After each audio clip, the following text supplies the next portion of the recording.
को नमस्कार, स्वागत है आपका ऐसे न्यूज़ राजस्थान में।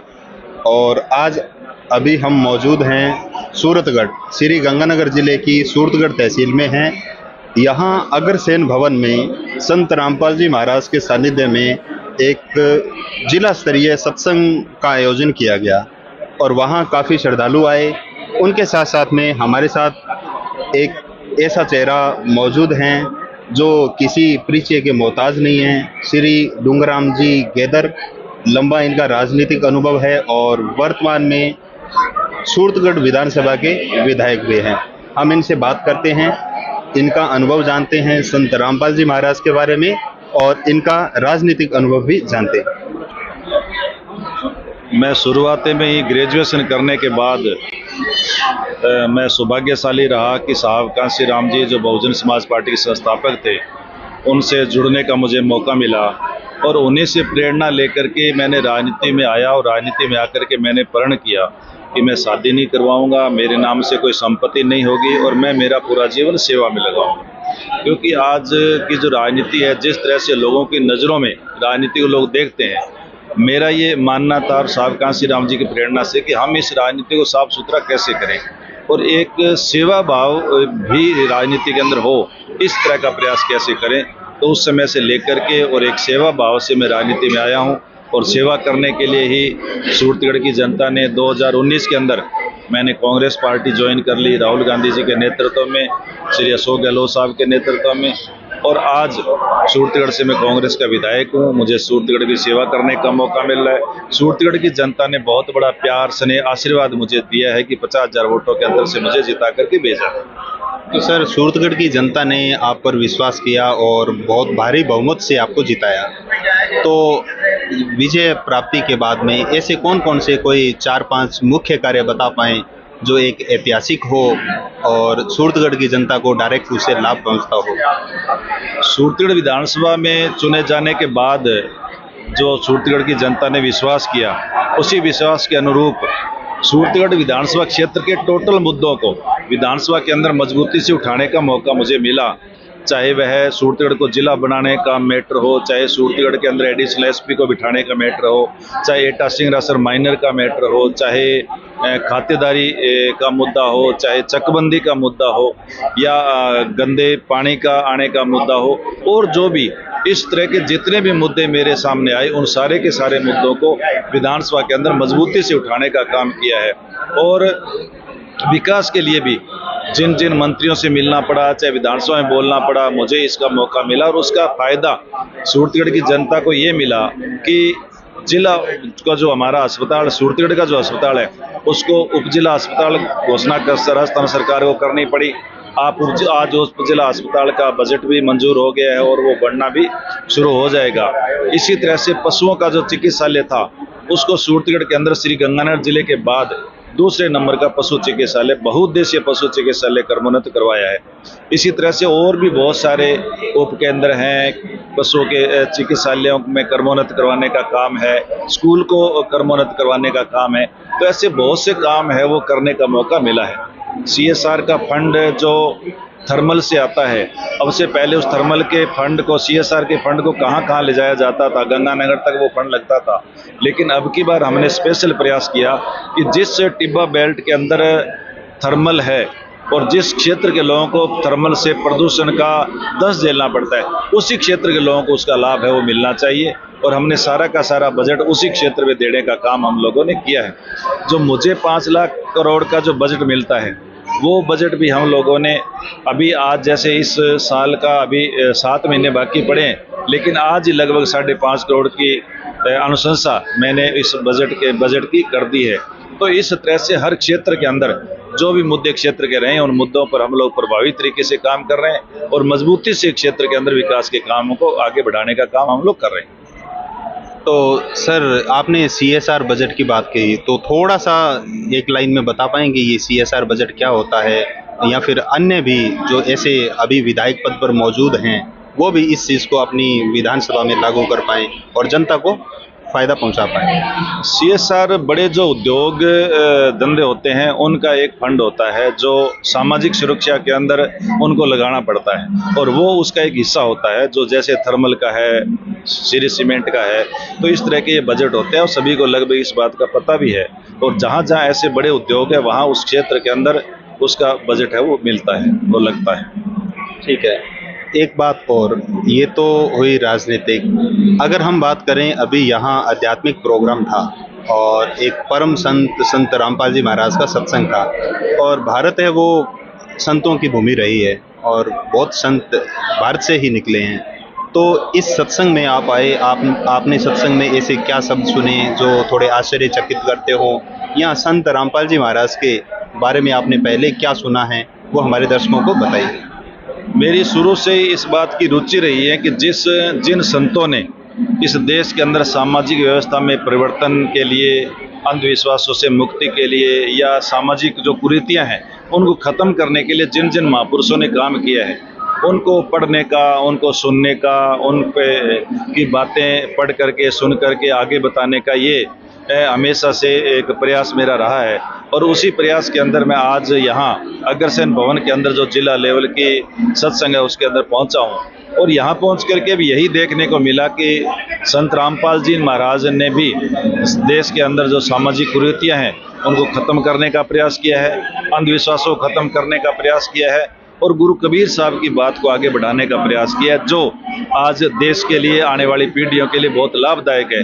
जिस तरह से नशे के खिलाफ आपने अभियान चलाया है, वो अभियान की भी आज है वो पूरे के पूरे देश को इस बात की ज़रूरत है। जो आज का युवा जिस तरह से नशे की चपेट में आता जा रहा है, जिस तरह से आज का युवा नशे में पड़ कर के अपना ज़िंदगी बर्बाद कर रहा है, उन ऐसे महापुरुषों की, ऐसे संतों की आज के समय में बहुत ज़रूरत है, और यही काम आज संत रामपाल जी महाराज कर रहे हैं। जी बिल्कुल। और अगर बात करें रक्तदान की, तो संत रामपाल जी महाराज के सानिध्य में साल में बहुत बार बड़े बड़े रक्तदान शिविर लगाए जाते हैं, जो अपने आप में बहुत ही लाभदायक है। और इस बात को कहें कि भारत में रक्त की कमी है, यानी रक्तदाताओं की कमी है, तो कोई अतिशयोक्ति नहीं है। तो रक्तदान पे संत रामपाल जी महाराज काम कर रहे हैं, इस पे आप क्या कहना चाहेंगे? देखो, रक्तदान एक बहुत बड़ा महादान है, क्योंकि रक्त एक ऐसी चीज़ है जो किसी पेड़ के या किसी फैक्ट्री में नहीं लग सकती या नहीं बनाई जा सकती।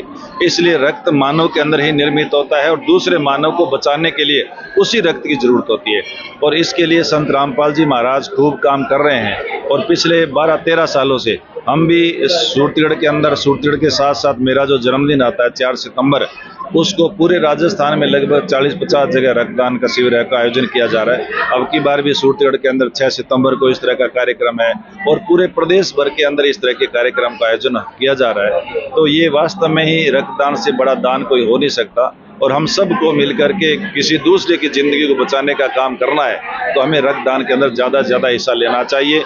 जो संत रामपाल जी भी कर रहे हैं, इसके लिए वो साधुवाद की पात्र है। सर, एक पॉइंट और है जो बहुत इम्पोर्टेंट है, ज़रूरी है, इसलिए हम आपके विचार उस पर लेना चाहेंगे। आज के समय बहन बेटियां बहुत प्रताड़ित की जाती है दहेज के कारण, और अगर हम पूरी दुनिया की बात करें तो संत रामपाल जी महाराज एक इकलौते संत हैं जिनके शिष्य बिल्कुल भी दहेज नहीं लेते, और बिल्कुल साधारण ड्रेस में, बिल्कुल ना कोई ढोल धमाका बैंड बाजा, ये सब कुछ नहीं होता।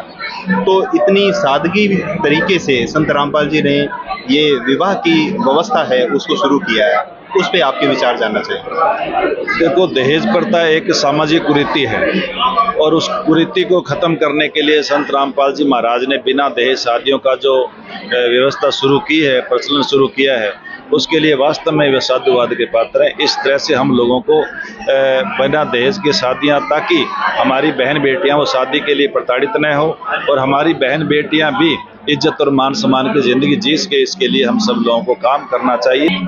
जी, एक पॉइंट और है सर, आपसे एक पॉइंट और जानना चाहेंगे, क्योंकि आप सामाजिक सिस्टम से जुड़े हुए हैं, तो आपसे थोड़ा आध्यात्मिक लेवल पे एक बात जानना चाहेंगे, क्योंकि आप पढ़े लिखे भी हैं और बहुत लंबा अनुभव है आपका। संत रामपाल जी महाराज ने हमेशा ज्ञान पर जोर दिया है, वो कहते भी सच्चा ज्ञान सुनो, और यही सत्संग है। तो क्या संत रामपाल जी महाराज हैं वो ज्ञान के माध्यम से, अभी अगर बात करें तो संत रामपाल जी महाराज साक्षात मौजूद सामने नहीं है, लेकिन फिर भी उनका ज्ञान है वो बढ़ता जा रहा है। तो ऐसा क्या कारण है, ऐसा क्या बताते होंगे? आपको अगर थोड़ी जानकारी है तो थोड़ा बताइए। देखो, संत रामपाल जी महाराज ने जो अंधविश्वासों के खिलाफ जो लड़ाई लड़ रहे हैं, संघर्ष कर रहे हैं और जो सामाजिक कुरीतियों पर जो काम कर रहे हैं, वो सबसे बड़ी चीज़ है आज के समय को देखते हुए। और उसी पे यदि हम लोग सब काम मिल करके करते हैं तो मेरे ख्याल में इससे बड़ा कोई सेवा का काम आज के दिन हो नहीं सकता, और वो संत रामपाल जी कर रहे हैं। जी, आप आम जनता और विशेष रूप से सूरतगढ़ की जनता के लिए क्या कहना चाहेंगे? हम भी इस तरह के जो महापुरुष हैं, जिन्होंने देश के अंदर सामाजिक व्यवस्था में परिवर्तन के लिए लड़ाई लड़ी, जिन्होंने कुरीतियों के खिलाफ लड़ाई लड़ी, जिन्होंने अंधविश्वासों के खिलाफ संघर्ष किया, ऐसे टोटल महापुरुषों की बात को, विचारों को, शिक्षाओं को मानने का काम करना चाहिए, और वो काम संत रामपाल जी महाराज भी कर रहे हैं। तो ऐसे महापुरुषों की बात को मानने का और शिक्षाओं को आगे बढ़ाने का काम हम सबको करना चाहिए। ये आपने ऐसे न्यूज़ को समय दिया, उसके लिए आपका बहुत बहुत धन्यवाद। धन्यवाद, आपका भी धन्यवाद। तो दर्शकों, आपने सुना माननीय विधायक श्री डूंगर राम जी गेदर सूरतगढ़ के सूरतगढ़ विधानसभा के विधायक हैं, और इन्होंने राजनीतिक सुधार के लिए क्या प्रयास इनके द्वारा किए गए और सूरतगढ़ की जनता को क्या क्या इन्होंने सुविधाएं प्रदान की, ये भी बताया। साथ साथ में संत रामपाल जी महाराज के सामाजिक कार्यों और आध्यात्मिक कार्यों के बारे में भी इन्होंने विचार रखे। इनका बहुत बहुत धन्यवाद।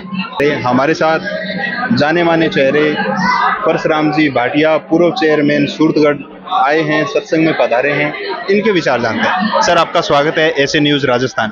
धन्यवाद जी। आज मैंने जैसे सुना पूर्व में बुलाया गया था, आज महाराज संत रामपाल जी महाराज की जो संत समागम रखा गया था जी, तो आप सत्संग में पधारे, तो इस सत्संग में आपको क्या अच्छा लगा, क्या कहना है संत रामपाल जी महाराज का, इसके बारे में आप क्या कहना चाहेंगे? महाराज संत समागम में जो बातें सामने आई है, तो महाराज जी द्वारा एक तो जैसे अन्नपूर्णा कार्य है, गरीबों की शादी है, नशा छुड़ाना है, और गरीबों के परिवारों की शादी के लिए है, और अन्य रोजगार जैसे है, कोई और कार्य है गांव के अंदर बेरोजगारों को मकान बनाना है, और अन्य जैसे संत समागम में आज तो काफ़ी लोग सूरतगढ़ के अलावा बाहर से भी लोग आए हैं।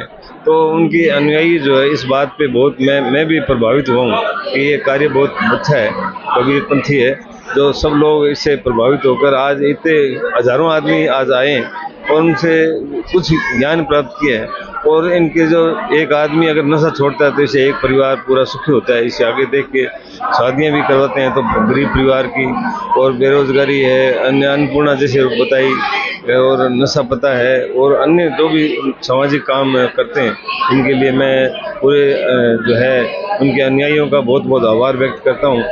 जी, आपने एक बात बताई कि संत रामपाल जी महाराज के शिष्य नशा नहीं करते, वो नशे से दूर करते हैं। ये बात बिल्कुल ठीक है। आप यहाँ पधारे तो यहाँ संत जी के शिष्यों का व्यवहार या व्यवस्था, या फिर कोई ऐसा शिष्य मिला जो कि नशा कर रहा हो, इस पे आपने लाइव आके देखा, तो इसमें क्या कहना है? नहीं, मैं इस प्रोग्राम में जैसे आया, लोग बिल्कुल अनुशासन से सब लोग बैठे थे, अनुशासन से सुन रहे थे, और ऐसी कोई बात, ऐसी कोई शिष्य या कोई कार्यकर्ता नहीं मिला जो नशा पते के कोई हो। ऐसा मुझे कोई अभ्यास नहीं हुआ, और न ही है और न होगा, क्योंकि उनके कार्य ऐसे हैं लोग वो उनसे, उनके बातों से प्रभाव होकर सब ये त्याग कर रहे हैं। ठीक है सर, तो आप हमारे दर्शकों को और सूरतगढ़ की जनता को क्या कहना चाहेंगे? मैं उनकी शुभकामनाएं देना चाहता हूं कि इसी तरह ये अपना जो है कार्य संत रामपाल जी ने जो आदेश है, उस आदेश को, उस वर्ग को हर तहसील क्षेत्र में, जिले में, अन्य में जो है उनको प्रभावित करेंगे। उनकी बातों को अनुसरण करके लोग उनकी रास्ते पे चलेंगे, क्योंकि आज युग में जो है नशा बहुत बड़ी चीज़ है, और बेरोजगारी इतनी होगी कि नशे से लोग चोरियां और कर रहे हैं। तो एक नशा छोड़ देंगे और गरीब परिवार के बच्चों को शादी मिलेगी, इससे बहुत बड़ा लोगों को बल मिलेगा। इसलिए मैं भी प्रभावित हूँ। आप सबका बहुत बहुत आभार, धन्यवाद जी। बहुत बहुत धन्यवाद, आपने ऐसे न्यूज़ को समय दिया। Thank you. तो दर्शकों, आपने सुने पूर्व चेयरमैन सूरतगढ़ श्री परशुराम जी भाटिया के विचार। इस तरीके के और वीडियोस और खबरें जानने के लिए देखते रहिए ऐसे न्यूज़ राजस्थान। धन्यवाद।